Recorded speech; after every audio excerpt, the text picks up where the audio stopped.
Assalamualaikum warahmatullahi wabarakatuh. Kami dari kelompok 6 ingin mempresentasikan pengertian dan struktur teks ulasan. Sebelum itu, terima kasih kepada Ibu Profesor Dr. Hajah Hasnah Faizah AR M.Hum yang telah membimbing kami dalam pembuatan video ini. Adapun anggota kelompok kami, yang pertama Najwa Ulia, yaitu saya sendiri, yang kedua Natasya, yang ketiga Rafidatun Nisa, dan yang keempat Siti Miftahul Jannah. Yang pertama, pengertian teks ulasan. Teks ulasan adalah teks yang berisi tinjauan suatu karya baik berupa film, buku, benda, dan lain sebagainya untuk mengetahui kualitas, kelebihan, serta kekurangan yang dimiliki karya tersebut yang ditujukan untuk pembaca atau pendengar khalayak ramai. Teks ulasan bertujuan sebagai media untuk menyampaikan ulasan dengan etika yang sopan, santun, dan tepat waktu. Jadi saya di sini akan menjelaskan tentang pengertian struktur teks ulasan.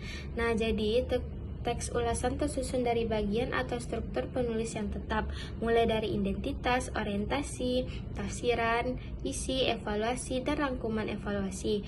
Hal tersebut berfungsi untuk mempresentasikan apa inti dari teks ulasan sehingga pembaca dapat mengetahui gambaran tentang isi ulasan. Nah, struktur teks ulasan itu yang pertama ada identitas.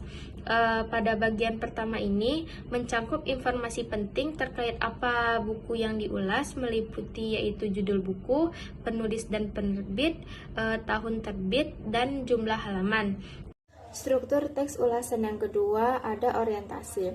Orientasi berisi pengenalan tentang gambaran umum mengenai sebuah karya buku yang akan diulas.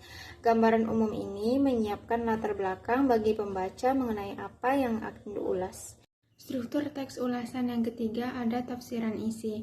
Tafsiran berisi gambaran detail mengenai sebuah karya buku yang diulas.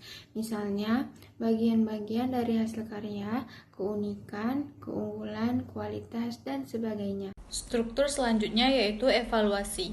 Evaluasi berisi pandangan dari pengulas mengenai hasil karya yang diulas. Hal ini dilakukan setelah melakukan tafsiran yang cukup terhadap hasil karya tersebut. Nah, pada bagian ini penulis akan menyebutkan bagian yang bernilai kelebihan atau bagian yang kurang bernilai kekurangan dari suatu karya tulis. Selanjutnya yaitu rangkuman evaluasi. Rangkuman berisi kesimpulan dari ulasan terhadap suatu karya buku. Bagian ini juga memuat komentar penulis apakah hasil karya tersebut bernilai atau berkualitas atau tidak untuk dibaca. Sekian presentasi dari kelompok kami, lebih dan kurang kami mohon maaf. Saya akhiri dengan Assalamualaikum warahmatullahi wabarakatuh.